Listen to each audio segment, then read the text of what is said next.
आज के दिन पे हमें लगता है कि ये जो बड़े बड़े बैंक्स हैं, ये बड़े बड़े हेज फंड्स हैं, ये बड़े बड़े इंस्टीट्यूशंस हैं, इनसे ज्यादा कोई पावरफुल नहीं है। लेकिन इतिहास में एक ऐसा व्यक्ति रहा है जिसके पास इतनी ज्यादा ताकत थी जितना आप लोग सोच भी नहीं सकते। जी हाँ, उसके पास आज आप इलॉन मस्क, जो आपके बिल गेट्स, आपके जितने भी लोग हैं, टिम कुक ले लीजिए, सबको मिला दीजिए, जितना धन उन लोगों के पास भी नहीं था उससे ज्यादा धन इस व्यक्ति के पास था। ये केवल और केवल बैंकिंग इंडस्ट्री को नहीं, पूरी इंडस्ट्री को कंट्रोल करता था। इतना ही नहीं, इनके पास जितनी ज्यादा ताकत थी वो इतनी ज्यादा थी कि जब यूएस इकोनॉमी रिसेशन में जाती थी या डिप्रेशन में जाती थी तो वो किसी बैंक या किसी इंस्टीट्यूशन के पास नहीं, इस व्यक्ति के पास जाती थी। मैं बात कर रहा हूं जेपी मॉर्गन की। और आज की इस वीडियो में, जो थोड़ी लंबी जरूर होगी लेकिन पूरी फैक्ट्स, फिगर्स और काफी इंटरेस्टिंग रहेगी, जिससे आपको पता लगेगा कि फाइनेंस की दुनिया का सबसे ज्यादा पावरफुल इंसान आज तक कौन रहा है। नाम था जॉन पेपरमिंट मॉर्गन। मैंने शायद इसको गलत प्रोनाउंस किया होगा, इसको कुछ पायर पॉइंट कहते हैं, कोई पियर पॉइंट कहते हैं। मैं स्पेलिंग बता देता हूं, PIERPONT, John P Morgan, JP Morgan जिनका नाम था। आप लोगों को बता दूं कि 1837 पे जब ये बॉर्न हुए थे, उस समय पे इनके पिताजी को भी नहीं लगा था कि ये इतने ज्यादा पावरफुल बनेंगे। वो इसलिए बिकॉज ये काफी फ्रेजाइल थे, काफी ज्यादा बीमार रहते थे। मतलब वो रहते ना कुछ बच्चे जो बचपन में बहुत बीमार पड़ते रहते, कभी सर्दी हो जाती, कभी जुकाम हो जाता, कभी बुखार हो जाता है। इस हिसाब से बचपन से ही काफी ज्यादा डिजीजेस इनको होते रहते थे। माइग्रेन की समस्या इनको बहुत ज्यादा थी। इनफैक्ट इनके पास एक और डिजीज थी जिसके चक्कर में इनके नाक के जो सेल्स थे वो कुछ इस प्रकार से मल्टीप्लाई करते थे कि नाक एकदम टमाटर की तरह बाहर आने लग जाती थी, बटाटा बड़ा की तरह बाहर आने लग जाती थी। और इस चक्कर में ना काफी इनके घर वाले थोड़े बहुत सोचते थे। वेल, आप लोगों को लगता होगा कि हर कहानी जिसने भी दुनिया को बदली वो हमेशा रैग्स टू रिचेस होती है, बट गलत है। बिकॉज जेपी मॉर्गन ऑलरेडी काफी प्रिविलेज्ड फैमिली में बॉर्न हुए थे। इनके ग्रैंडफादर ऑलरेडी बहुत बड़े व्यापारी as well as businessman and banker थे, और इनके पिताजी भी इक्वली बहुत बड़े बैंकर थे। एक तरीके से मान लीजिए, जो अपन पुरानी मूवीज देखते हैं ना, पुरानी मूवीज में एक आलीशान बंगला, पैलेस, इस तरफ से रईसों वाला, वहीं पे पैदा हुए थे। अब आप में से कुछ लोग कहेंगे कि भैया इतने रईसों वाले घर में पैदा हुआ था तो इसको तो दुनिया बदलनी थी। लेकिन आप लोगों को मैं बता दूं, इतने कितने राजा महाराजा रह चुके हैं हमारी दुनिया में, क्या आज उनके वंशज चल रहे हैं? नहीं। लेकिन जेपी मॉर्गन चेस आज भी दुनिया की सबसे बड़ी इन्वेस्टमेंट बैंकिंग कंपनी है। जब एसेट अंडर मैनेजमेंट की बात करें तो हम बात कर रहे हैं एक लेगेसी छोड़ने वाली कंपनी की, बात करें एक लेगेसी छोड़ने वाले व्यक्ति की। तो ये जो जेपी मॉर्गन थे 1837 में बॉर्न हुए, काफी ज्यादा प्रॉब्लम रहती थी।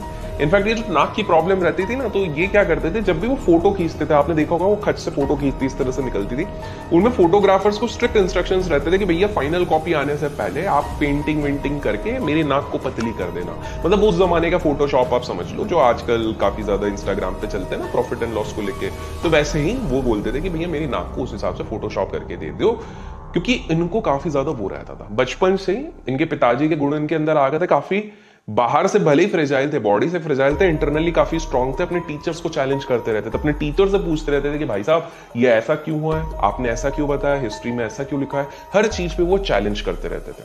फ्री टाइम पे सॉलिटेयर, जो आपने ताश कार्ड का गेम आपने सुना होगा, सॉलिटेयर ये पास टाइम पे खेलते थे। उस समय पे क्या इंटरनेट था नहीं, जियो वियो था नहीं, अदरवाइज तो वो बहुत कुछ देख सकते थे, रात को दिन में बहुत चीजें देख सकते थे, लेकिन कुछ था नहीं तो वो पास टाइम में अपना सॉलिटेयर देखते थे। अब बात चलती है आगे, धीरे धीरे ये बढ़ते हैं, और उनके पिताजी काफी डोमिनेटिंग रहते हैं। इनके पिताजी किसी की सुनते नहीं है, वो जो बोलते हैं ना, एक स्ट्रिक्ट लट मार के जो पीछे पड़े रहते हैं पिताजी, उस तरह के इनके पिताजी रहते हैं। लेकिन 1863 में कोल्ड वॉर छिड़ गई रहती है यूनाइटेड स्टेट्स ऑफ अमेरिका में। और कोल्ड वॉर का अर्थ ये होता है कि देश अपने अंदर ही भिड़े जा रहा है, मतलब जैसे दो समूह होते हैं अपने अपने अंदर भिड़े जा रहे हैं। उस समय पर एक सिंपल सा चीज बाहर निकला था कि भैया आप लोग, चाहे बिजनेसमैन हो चाहे कोई भी व्यक्ति हो, आपको ज्वाइन करना पड़ेगा आर्म फोर्सेस, मतलब आपको इस बैटल को लड़ना पड़ेगा। अभी बड़े लोगों को पता है कि भैया अगर हम सामने से जाके लड़ेंगे तो एक डर तो रहेगा ना, कल को अगर हमको कुछ हो गया तो, गोली हमको पड़ गई तो, तोप हम पे चल गए तो हम क्या करेंगे। तो उस समय पे जो सबसे रिचेस्ट लोग थे वो क्या कर रहे थे, $300 दे रहे थे कि भैया गवर्नमेंट को $300 दे दिया, और $300 देती उस व्यक्ति का सब्सटीट्यूट आ जाता। जैसे मान लो मुझे युद्ध में नहीं जाना है, मैं $300 दूंगा और मेरा एक सब्सटीट्यूट आ जाएगा।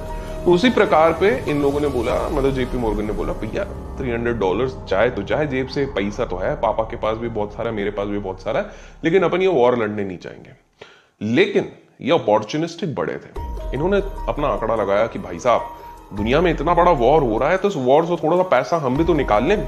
तो इन्होंने देखा कि काफी ज्यादा राइफल्स की रिक्वायरमेंट हो रही थी और राइफल करीब करीब $2 से $3 पे बिक रहे थे। बोले यार $2 से $3 पे तो कुछ मजा नहीं आएगा। तो इन्होंने क्या किया, $2 से $3 पे उसको कहीं ना कहीं बल्क में सस्ते में उठाया एक व्यापारी से। उसके बाद एक और व्यापारी आया जो कि बहुत बड़ा इनोवेटर था, वो काफी ज्यादा चीजें चेंज वेंज कर सकता था।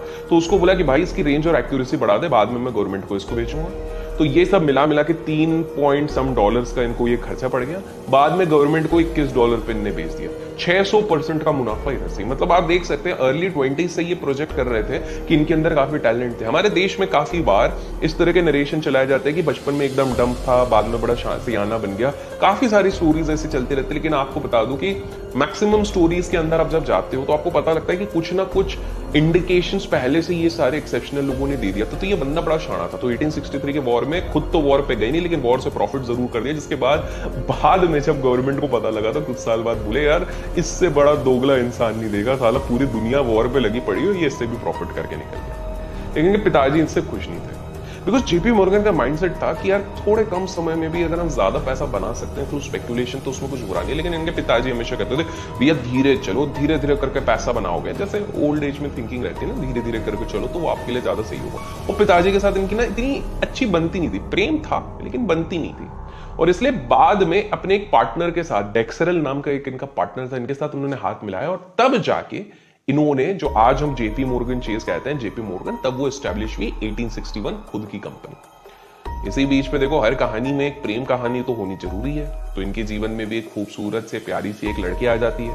अगर आप भी चाहते हो आपके जीवन में खूबसूरत से प्यारी सी लड़की आ जाए तो इस वीडियो को लाइक जरूर कर दो, बिकॉज मैंने सुना जो वीडियो को लाइक करते हैं उनके जीवन में तो आ जाती है प्यारी सी। और अगर आपके जीवन में ऑलरेडी आ चुकी है तो वो खुश रहे तो उसके लिए लाइक कर दो। और अगर मान लो आपको लड़का चाहिए तो उसके लिए आप कमेंट कर दो कि आई वॉन्ट बॉय, तो उस हिसाब से मिल जाएगा। तो एक लड़की आती है अमीलिया करके, सुंदर सी रहती है, इनको भी उनसे प्रेम हो जाता है। लेकिन दुर्भाग्यवश अमीलिया की तबीयत इतनी ज्यादा सही नहीं रहती, इनसे प्यार भी हो जाता है, शादी की भी बात हो जाती है, शादी हो भी जाती है। लेकिन फिर पता लग जाता है कि इनको बहुत खांसी होने लग जाती है। तो उस समय की जो सबसे ड्रेडेड डिजीज होती है वो होती है ट्यूबरकुलोसिस, जो आप लोगों ने हिस्ट्री में पढ़ा भी होगा कि जब भी होता था उसके बाद कोई भी ना इस चीज से निकल नहीं पाता था। बहुत ज्यादा खांसी, रक्त निकलता था, बहुत ज्यादा परेशानी हो जाती थी। तो जेपी मॉर्गन ने सोचा कि यार अपने पास पैसा तो बहुत है, दुनिया के सबसे बेस्ट डॉक्टर्स, बेस्ट मेडिसिन, सारी चीजें वहां पर लगा दी।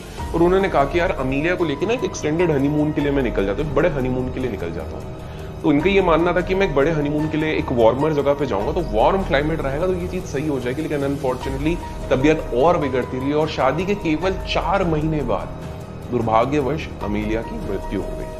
तो एक बिजनेसमैन जो एक बहुत विजनरी है, अपनी जीवन की शुरुआत करता है, मिलिट्री वालों को अपना एक 600% प्रॉफिट करके एक बिजनेस बेच चुका है, अपने आप को स्टैब्लिश कर रहा है, लेकिन अब हार्ट ब्रोकन है। वो रॉकस्टार वाला सीन होने वाला है कि भैया पूरी दुनिया जाए भाड़ में, हम काम पे फोकस हो जाएंगे। जब इनकी वाइफ गई तो उन्होंने बोला यार मेरे जीवन में कुछ नहीं बचा है, तो अब मैं क्या करूंगा, अब मैं केवल और केवल अपने काम पे ध्यान दूंगा। तो 2 साल 2 इयर्स तक उन्होंने अपने आप को कमरे में बंद करके किताबों में डुबा दिया, काम में डुबा दिया, बैलेंस शीट पढ़ रहे हैं, अकाउंटिंग पढ़ रहे हैं, सारी चीजें पढ़ रहे हैं जो उनको बिजनेस जगत में और बैंकिंग जगत में ऊपर लेके जाएगी। लेकिन उसके बाद 1864 में प्यार वापस दस्तक देता है। फ्रांसिस नाम की एक लड़की, जिसको वो फैनी प्यार से बुलाते हैं, वो उनकी जीवन में आती है। और इस बार वो ज्यादा समय नहीं लेते, because by this point of time वो काफी प्रैक्टिकल हो चुके हैं। और ये मैसेज आज के यूथ के लिए भी है। आप में से काफी सारे लोगों का दिल टूट जाता है, उसके बाद रोते रहते हो, नस काट लेते हो, घर वालों के बारे में नहीं सोचते हो। आप लोगों को एक चीज बता दूं, ये आपके दिमाग का केमिकल लोचा है। Please respect your parents, please respect your family. जरूरी नहीं है कि अगर आपके साथ कोई हार्ट ब्रोकन घटना हो गई तो आप उससे रिकवर नहीं कर सकते हो। जेपी मॉर्गन जैसा बंदा भी जो पूरी तरह से बिखर चुका था, वो जो बोलते हैं ना मैं तो टूट गया, वो वाले फेज में थे, वो भी वहां से रिकवर हुए। और फैनी से 1865 में उन्होंने शादी की। शादी करने के बाद एक बेटी हुई, एक बेटा हुआ। बेटा जो था वो जूनियर मॉर्गन बना। बाद में जाके जब पिताजी का देहांत हुआ था तो जूनियर मॉर्गन ने ही इस पूरे एम्पायर को आगे लेने की कोशिश करी थी। बाय द वे, अभी तक अगर वीडियो पसंद आया दोस्तों लाइक करो। 15,000 लाइक्स आए ना तो उस तरह के और इंटरेस्टिंग स्टोरीज आप लोगों के लिए आते रहेंगे। आगे बढ़ते इस कहानी में। अब क्या हो गया कि अब इनकी नई शादी हो गई। अब इनके पिताजी और इनके पूरी फैमिली लंदन शिफ्ट हो गई। अभी तक लंदन में थे, लंदन शिफ्ट हो गए, बिकॉज लंदन में सबसे ज्यादा प्रोस्पेरिटी देखी जा रही थी कि किस प्रकार से पूरा लंदन ग्रो हो रहा है, किस प्रकार से सारी चीजें ग्रो हो रही हैं। तो लंदन यहां पर शिफ्ट हो जाते रहते हैं। अब क्या हो जाता है कि यार इतने सालों से, मतलब अर्ली 17-16 से जेपी मोर्गन इतना काम करते हैं, कहीं ना कहीं ना इनकी बॉडी थकने लग जाती है। वो जो आजकल लेट 30s में कॉर्पोरेट वर्ल्ड में काफी सारे लोगों के साथ हो रहा है, जो एग्जॉशन हो जाता है, वो उनके साथ हो रहा था और वो छोड़ना चाहते थे। लेकिन उनके पिताजी कहना चाहते थे कि बॉस देख, बैंकिंग इंडस्ट्री में हमने इतना नाम रोशन कर लिया और तुम इतना अच्छा नाम अपना कमा रहे हो, तो कृपया करके इस चीज को मत छोड़ो। तब उन्होंने एक तरीका निकाला कि यार लाइफ में छोटे छोटे ब्रेक लेना जरूरी है। इसलिए जेपी मोर्गन 12 महीने में से 8-9 महीने काम करते थे और 3 महीने वेकेशन पे निकल जाते थे। जी हाँ, 2-3 महीने वेकेशन पे निकल जाते थे। इनफैक्ट एक बार तो वो 15 महीने वेकेशन पे चले गए। अब आप बोलोगे बड़ा आदमी है, कुछ भी कर सकता है, लेकिन दोस्तों जब आप एनालाइज करोगे बड़े से बड़े बिलियनर को आज के टाइम पे, बिल गेट्स भी एक ब्रेक लेके 2-3 महीने के लिए निकल जाते हैं।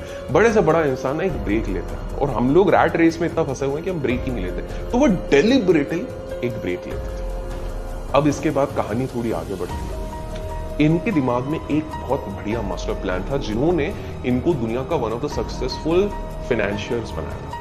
वो क्या सोचते थे कि यार मैं जितनी ज्यादा छोटी छोटी कंपनियों को एकजुट करके कंसोलिडेट कर दूंगा, उतना ज्यादा मैं पावरफुल बन जाऊंगा। The more companies I consolidate, the more powerful I become, the more companies I consolidate, the more powerful I become. और उनकी नजर पड़ती है रेल रोड कंपनीज में। उस समय पर रेल रोड्स, जो मतलब रेलवे पटरियां बनाती थी, ट्रैक्स बनाती थी, वो बहुत ज्यादा फाइनेंशियल प्रॉब्लम्स में थी, बहुत बिक रही थी, ओवर कॉम्पिटिटिव हो गई थी। दुनिया की हर कंपनी रेल रोड बनाना चाहती थी, बहुत ज्यादा कर्जा ले लिया था और उतना ज्यादा पैसा नहीं निकलता था। ओवर एक्सपांशन बहुत ज्यादा हो गया था और डेट उर्फ कर्जा उस समय पे बैंक से बहुत ज्यादा कंपनीज ने ले लिया था, जिसके चक्कर में हालत बहुत ज्यादा खस्ता थी। जेपी मोर्गन ने इस चीज को देखा। उसने सोचा कि इतनी छोटी डेट रिडन कंपनी है, खत्म होने के वर्ज पे है, इनके प्रमोटर्स को इससे कोई मतलब नहीं है। अगर मैं इन सबको एक साथ ले आऊं तो, अगर छोटी वो जो बूंद बूंद से सागर बनता है वाली बात, अगर मैंने इसको एग्जीक्यूट कर दिया, एक साथ सारी कंपनीज ले आए तो क्या है। उन्होंने बिल्कुल सही सोचा था।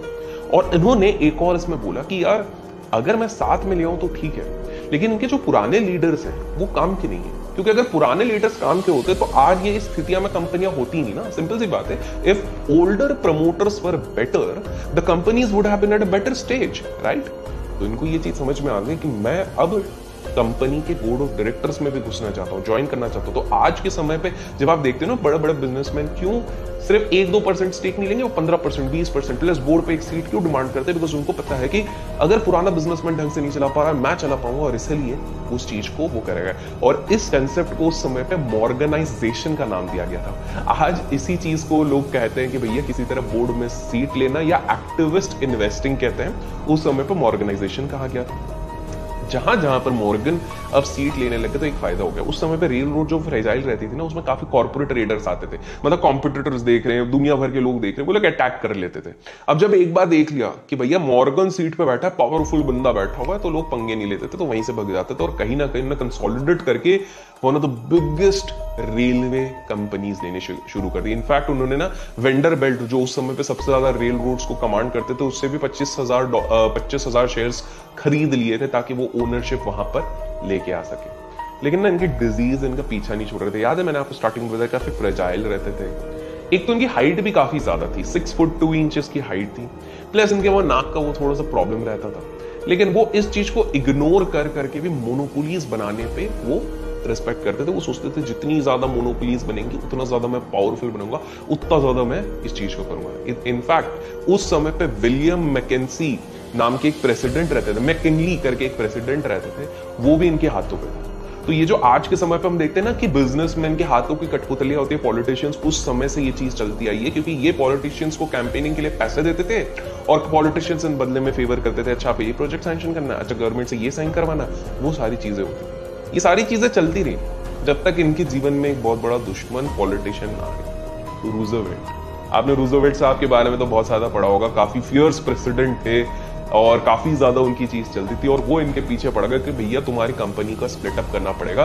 बिकॉज रूजवेल्ट भाई साहब इस चीज के कतई अगेंस्ट थे कि कोई एक इंडिविजुअल की कंपनी इतनी बड़ी ना बन जाए जैसे आज के समय पे ब्लैक रॉक है। ब्लैक रॉक का वीडियो भी अपने चैनल पे ब्लैक रॉक अभिषेक कर सर्च करेंगे तो मिल जाएगा। तो वो नहीं चाहते थे कि यार कोई कंपनी इतनी ज्यादा स्ट्रांग बन जाए कि वो सबको कंट्रोल करने लग जाए, इसलिए रूजवेल्ट इनके पीछे पड़ गए कि बॉस ऐसा नहीं चलेगा, तुमको इतना पावरफुल होने नहीं देंगे। और उन्होंने कमांड किया कि भैया इसको बोटी बोटी बोटी बोटी करके तोड़ दिया जाए। ये बोटी बोटी को कैप्शन कैसा लिखता वो मुझे देखना है, बट बोटी बोटी करके तोड़ दिया जाए, ये इंडिकेशन दिया गया। और तब से ना एक बहुत फियर्स राइवलरी चालू हो गई रूजवेल्ट और जेपी मॉर्गन के बीच में। अब जेपी मॉर्गन बोले यार ये पॉलिटिकल चीजें तो चलती रहेगी, लेकिन 1882 में उन्होंने बोला एक यॉट क्लब को ज्वाइन कर लिया, जो बड़े बड़े जहाज वाले क्लब होते हैं वो ज्वाइन कर लिया। आप में से काफी सारे लोगों को लगता होगा कि जो बड़े बिजनेसमैन ही सिर्फ काम काम काम करते हैं, बट जेपी मॉर्गन वो व्यक्ति थे, वो जो आज के समय पे कंसेप्ट चलता है ना, work harder party even harder, वो वाले व्यक्ति थे। ये बहुत एक्स्ट्रावेगेंट पार्टीज देते, बड़ी बड़ी पार्टीज देते, बड़े बड़े लोग आते थे। काफी सारे लोगों को केवल पार्टी दिखती थी, लेकिन इनको एक और चीज दिखती और वो रहती थी बोर्ड रूम मीटिंग। याद रखिए उनके बोर्ड में इतनी बड़ी बड़ी पार्टी होती थी, उनके जो बोर्ड्स रहते थे इतनी बड़ी बड़ी पार्टी होती थी। बड़ी पार्टी मतलब बड़े लोग आएंगे, बड़े लोग आएंगे मतलब बड़ी डील होगी। इन शॉर्ट बिजनेस यहां पर भी हो रहा है। दुर्भाग्यवश इसके बाद इनके पिताजी का जो घोड़ा गाड़ी रहता है, टांगा रहता है, वो कहीं पर एक्सीडेंट हो गया, जिसके बाद उनकी मृत्यु हो गई। लेकिन रातों रात जेपी मॉर्गन की नेटवर्थ डबल हो गई। जीवन में उनको दुख तो हुआ, देखिए पिताजी किसी के भी जाते हैं दुख तो होता है, लेकिन उतना ज्यादा दुख नहीं हुआ क्योंकि उनके पिताजी काफी कंट्रोलिंग इन नेचर थे। तो ये तो कहीं ना कहीं खुश हो गए कि यार चलो ठीक है यार, जो हुआ सो हुआ, लेकिन अब मेरे हाथ में कंट्रोल आ गया। और फिर 1901 में एक इन्होंने बड़ा स्टेप लिया। 1901 में ये देख रहे थे कि यार यूएस को जो पूरी तरीके से बदल रहा है वो स्टील कंपनीज, और मुझे स्टील कंपनीज में रूल करना पड़ेगा। और उनकी नजर पड़ गई कार्नेगी स्टील पे। आप लोगों ने वो किताब पढ़ी है, think and grow rich by Napoleon Hill? Napoleon Hill एक व्यक्ति के बारे में बात करता है कि मैं सबसे ज्यादा रिचेस्ट लोगों के साथ बैठा और फिर मैंने किताब लिखी। और एंड्रयू कार्नेगी, ये वही एंड्रयू कार्नेगी है, यूएस के उस समय के रिचेस्ट व्यक्ति, यूएस स्टील के मालिक।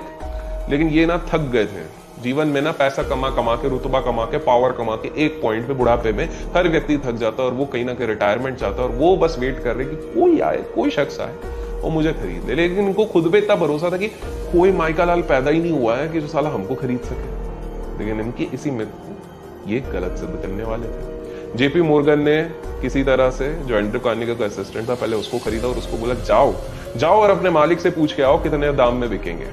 उनके मालिक ने बोला अरे कोई नहीं खरीद सकता। एक खाली पेपर दिया गया और बोला जो नंबर तुम्हारे दिमाग में है वो लिख दो। और कार्नेगी ने लिखा $480 मिलियन, बिकॉज उस समय तक किसी ने ये सब है ये पैसा देखा ही नहीं होगा। आज के समय पे ज्यादा नहीं है, $1 ट्रिलियन। कितने जीरोस होते हैं कमेंट्स में जरा बताना। तो उन्होंने बोला कि भैया कौन दे सकता है? जेपी मॉर्गन बिना सोचे, बिना नेगोशिएट के डील डाला। एंड्रयू कार्नेगी रातों रात रिचेस्ट इंसान तो बन गया। इनफैक्ट जेपी मॉर्गन ने बोला यार ये तो और $100 मिलियन भी ऊपर का मांगता तो भी मैं देता, क्योंकि जेपी मॉर्गन के दिमाग में एक लॉन्ग टर्म थिंकिंग चल रही थी। शॉर्ट टर्म में हारने का नहीं था, वो लॉन्ग टर्म आने वाले 8-10 साल में और खतरनाक बनने वाले थे। उन्होंने कार्नेगी स्टील, यूएस स्टील और सारी स्टील को मिला के एक सबसे बड़ा कॉन्ग्लोमेरेट बनाया, $1.4 बिलियन का यूएस स्टील।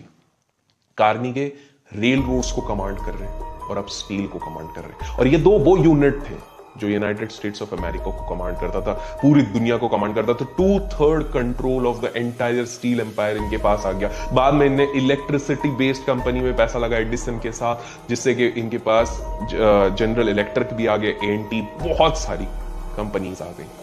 और कंसोलिडेट करने के बाद ये एकमात्र ऐसा व्यक्ति बन गया जो पूरी ग्लोबल इकोनॉमी पे रूल कर सकता है। मतलब जस्ट इमेजिन क्या दिमाग चल रहा है इस बंदे का, हर चीज को कंसोलिडेट कर रहा है, छोटी छोटी छोटी चीजों को लाके कंसोलिडेट कर रहा है। लेकिन अब एक प्रॉब्लम होने लगी, पूरी मीडिया इनको एक विलन की तरह पोर्ट्रे करने लगी कि एक राक्षस जो पूरी तरीके से दुनिया को वो खा जाएगा, एक ऐसा राक्षस जो पूरी तरीके से कंट्रोल जमाना चाहता है, जिसके चक्कर में काफी सारे लोग परेशान हो रहे थे कि बॉस ये क्या हो रहा है। और उसी के बाद यूएस में एक गोल्ड पैनिक होता है। देखिए आपको एक चीज समझनी पड़ेगी, governments right from very beginning ये सारे गोल्ड के रिजर्व्स रखते हैं ताकि इमरजेंसी के टाइम पे ये चीज हेल्प करे। लेकिन यूनाइटेड स्टेट्स ऑफ अमेरिका एक ऐसी परिस्थिति से गुजर रहा था जहां पर उनके रिजर्व्स डाउन हो रहे थे। और रिजर्व्स डाउन मतलब यूएस के पास अगर गोल्ड ही नहीं बचेगा सफिशिएंट तो यूएस की गवर्नमेंट पे लोगों का ट्रस्ट घट जाएगा। ट्रस्ट घट जाएगा तो उसके कारण प्रॉब्लम हो जाएगा। ऑलरेडी मार्केट में रिसेशन चल रहा है, स्टॉक्स गिर रहे हैं, रेलवे स्टॉक्स गिर रहे हैं। और रेलवे स्टॉक्स अगर गिरेंगे तो किसको सबसे ज्यादा डैमेज होगा?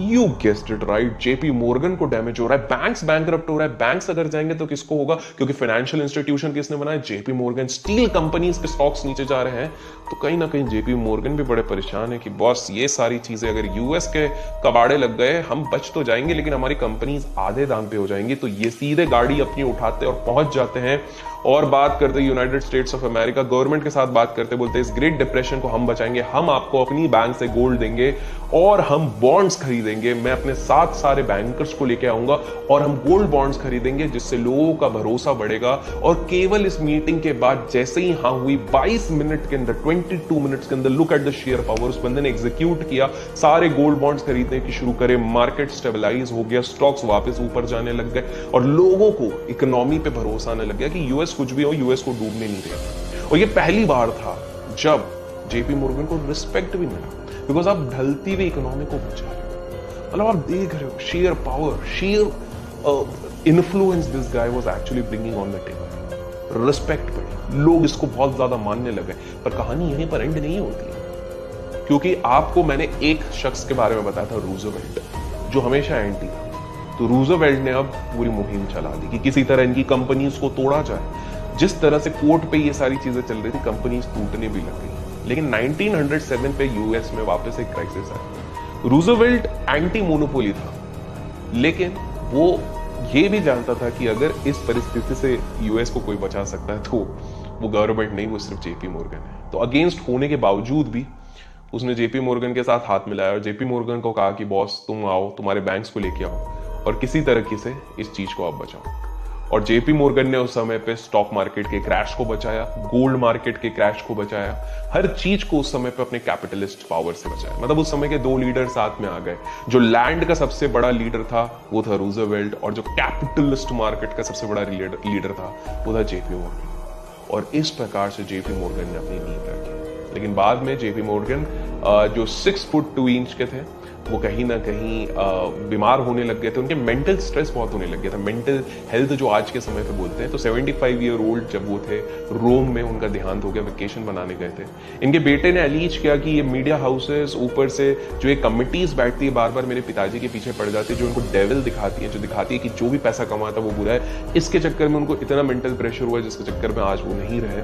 इस चीज पे काफी ज्यादा उनको इफेक्ट हुआ। आप लोगों को बता दूं कि इवन टुवर्ड्स द एंड जब देखा जा रहा था उस समय पे, आज से मतलब 100-200 साल पहले चले जाओ आप, जेपी मोर्गन 22 बिलियन डॉलर का मार्केट कैपिटलाइजेशन उस समय पे था। 112 कॉर्पोरेशन थे, 341 कंपनीज में डायरेक्टर थे ये बंदा, 2/3 ऑफ द जीडीपी को कंट्रीब्यूट करता था। इतना ज्यादा वो था। लेकिन एक कमेटी बैठाई गई थी, प्यूजो कमेटी करके, जिसने इसकी पूरी बैंड बजा। इस पूरी कहानी का मेन हमें क्या अंश क्या मिल रहा है? पहली बात है, ये व्यक्ति बहुत एम्बिशियस, परफेक्शन को हमेशा ध्यान रखता था। इनफैक्ट इनके घर पे एक गार्डन था, रोज गार्डन, उस पे ये खुद रोज प्लांट करते थे जो सबसे परफेक्ट हो। तीसरा, इन्होंने अपने अपीयरेंस को अपने फेवर में लेकर आए। 6 फुट 2 इंच उस समय पे एवरेज हाइट से 8 इंच ज्यादा था, वेल स्ट्रक्चर्ड रहते थे। साथ में वो एक फियरसम लुक की, तो उनकी नाक जो बड़ी आती थी, पहले वो छुपाने की कोशिश करते थे फोटोशॉप से, लेकिन बाद में दिखाने लग गए, क्योंकि जब वो किसी की आंखों में देखते थे ऐसा लगता था कि भैया हम नर्क के द्वार में ना चले जाएं। और इसीलिए वो अपने फियर्स लुक और नेटवर्क को बहुत ज्यादा यूज करते थे, मोनोपोलीज बनाने में कोशिश करते थे और सबको एकजुट लाके इस प्रकार बना था दुनिया का सबसे बड़ा एंड पावरफुल।